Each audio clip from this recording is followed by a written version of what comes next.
Siem Reap, Cambodia, home of Angkor Wat, one of the forgotten wonders of the ancient world.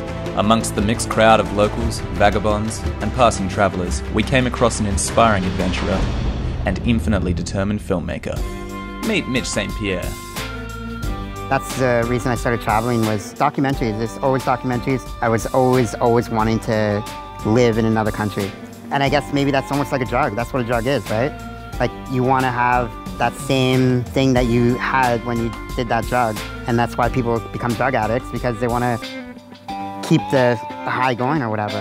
Like traveling myself, right? Like for me, obviously it's more challenging to get around town, and it's not like in Canada where if I want to go into a restaurant, I can push a button and the door magically opens for me, and there's ramps everywhere and elevators to go everywhere.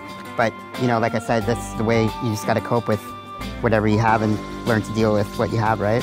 I think when you're forced into a situation, I think your like survival mechanisms just come into play. Hotels, I've never worked a day in my life in a hotel, so I had no idea how to run a hotel. Like, I just kind of came into it blindly. But like I said, once you're forced into a situation, you sit down, you're like, okay, shit, now I got a hotel, so I have to figure out how to run this hotel. I'm not passionate about running hotels, but I'm passionate about doing stuff like this.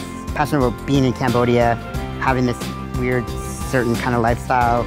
Sometimes I look back, like, for instance, the other day I see a blind guy walking down the street, and I look at him, I'm like, oh man, that must be difficult. How does he get around and do this and do that? And then I stop and I think, I'm like, oh wait, people must actually think that about me when they see me. Like, oh man, how does this guy get around? Or, you know, how does he do this and do that? I've never really had long-term plans. Like, I never, like right now, I can't say where I'm gonna be in 1 year. I have no idea.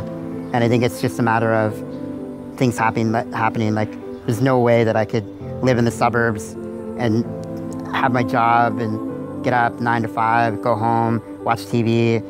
You know, I always need something different, something new. Who knows what will happen after this, or, you know, how any of our lives will change. And especially when traveling, your life can change so much more than if you're back home and you're doing the same thing every day, right? Because you're doing so many different things here and you have no idea where your life is going to take you. And for myself, for example, like, always trying to keep those moments alive by being in places like this.